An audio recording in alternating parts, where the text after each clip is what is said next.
Teman-teman, ini ada yang menarik ya, kalau kita mau gali lebih dalam lagi. Contoh misalnya, saya keluarkan satu bab ya, sakinah. Sakinah itu sering diartikan dengan ketenangan, tenang. Ya.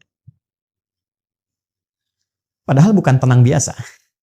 Tenang itu bahasa Arabnya, setidaknya itu ada beberapa kata. Yang paling populer tuh gini, satu sakinah, ya, sakinah.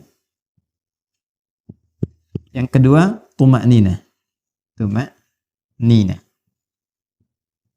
Ya. Ada sakinah, ada tuma'ninah. Saya mau bicara tentang tuma'ninah dulu. Ya. Asalnya dari itma'anna yatma'indu. Tuma'ninah ini ketenangan yang dilahirkan dari ibadah. Jadi kalau seseorang telah menunaikan atau sedang bahkan menunaikan ibadah dan merasakan ketenangan dalam hatinya saat sedang beribadah atau telah beribadah, itu disebut dengan tuma'ninah namanya. Ya. Bukankah Anda ketika sudah sholat merasakan ketenangan? Dan latihannya disebut tuma'ninah. Ruku, kata Nabi, hatta tatma'inna raki'ah. Atau kama qala Rasulullah SAW. Ruku Anda, jangan dulu bangun sampai merasakan ketenangan dalam ruku. Tenang gitu. Kan? Itu tuma'ninah namanya. Makanya kalau orang sholatnya itu merasakan kenikmatan, benar caranya. Begitu ruku itu dia baca doa, tenang ke hatinya. Darah mengalir dengan enak. Baru dia yang tidal. Kan? Hatta ta'tadila qa'imah, sampai tegak. Lalu sujud, hatta tatma'inna sajidah, sampai engkau merasakan ketenangan dalam sujud. Nah ini tuma'ninah namanya. Dan ketenangan itu hadirnya dalam apa? Jiwa, dalam nafas kan. Nah nanti kalau sudah terbawa dari praktek sholat itu, dari seringnya baca Quran, hadir ketenangan pada jiwa. Nah jiwa yang terus mendapatkan suntikan ketenangan, tenang lagi, maka dia punya sifat tenang nantinya. Nah kalau sudah jadi sifat yang mengikat kepemilikan, maka berubah dari tuma'ninah jadi mutmainnah namanya. An-nafsul mutmainnah. Ini yang menjadikan dia saat pulang pun kepada Allah merasa tenang. Ya, karena ada ketenangan di dunia, kedekatan dengan Allah, pulang pun tenang. Maka dipanggillah dia dengan keadaan pemilik jiwa itu. Ya ayyatuhan nafsul mutmainnah. Quran surah ke-89 ayat 27 itu. Ya. Nah, berbeda dengan sakinah. Kalau sakinah, ya, itu artinya ketenangan yang dilahirkan setelah tuntasnya persoalan dilalui. Ya.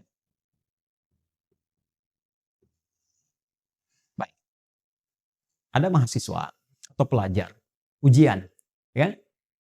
Ujian kan belum tenang ya.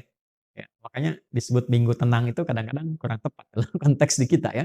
Yang kurang tepat itu sebenarnya bukan sistemnya, muridnya. Harusnya kan sebelum masa itu di waktu-waktu belajar dia belajar. Cuman kadang-kadang saat belajar main ya, saat harusnya tenang sudah menguasai di minggu-minggu tenang, apa yang dia lakukan? Dia belajar gitu kan. Baik, baik dari situ kemudian tidak sesuai dengan apa yang kadang-kadang ingin diharapkan. Tapi tidak masalah, kita kembalikan. Bukankah saat ujian itu merasakan tegang, kadang gelisah, ya? Tapi setelah selesai ujiannya, ada ketenangan yang dirasakan. Alhamdulillah selesai, gitu kan? Itu ketenangan yang dihasilkan setelah melalui satu persoalan. Itu disebut dengan sakinah namanya. Jelas? Baik. Saya lukiskan lagi. Orang Arab mengatakan begini. Sakanatu syajaratu idza dhahabatir rih. Atau sakanatu safinatu idza dhahabatil amwaj. Ranting pohon itu menjadi tenang ketika angin yang menerpanya itu telah pergi. Atau mereka mengatakan kapal itu menjadi tenang ketika ombak yang menerpanya itu telah pergi. Dan airnya kembali tenang.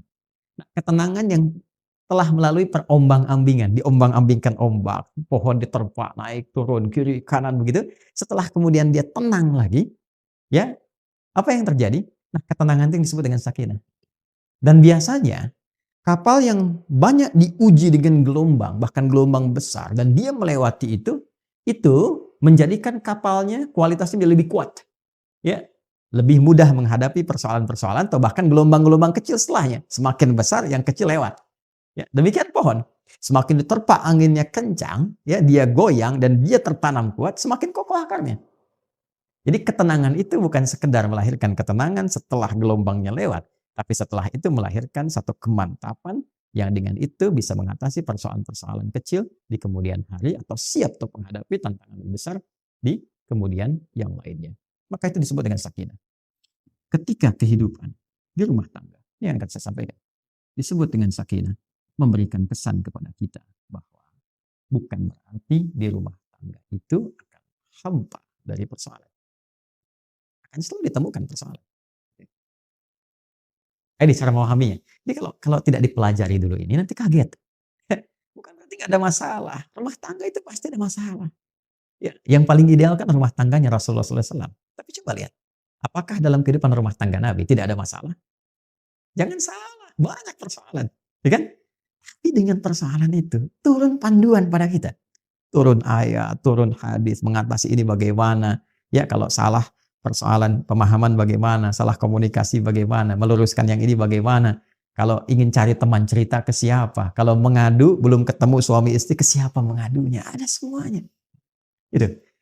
Dan pahami ketika Allah menitipkan satu persoalan dalam kehidupan rumah tangga, pada hakikatnya bukan ingin menjadikan kehidupan rumah tangganya bermasalah, tapi Allah ingin memberikan satu ketenangan, kedamaian, ya, yang dihasilkan setelah tuntas persoalan yang dimaksudkan. Makanya kehidupan rumah tangga kan kalau sudah masalahnya tuntas lebih tenang dari sebelumnya kan? Ya, dan dahsyatnya lebih mengerti tentang sifat-sifat pasangan atau dalam keluarga. Setelah itu punya ilmu yang baru, punya pengetahuan yang baru, masukan yang baru, ilmu yang baru untuk mengatasi tantangan berikutnya. Itu dahsyatnya.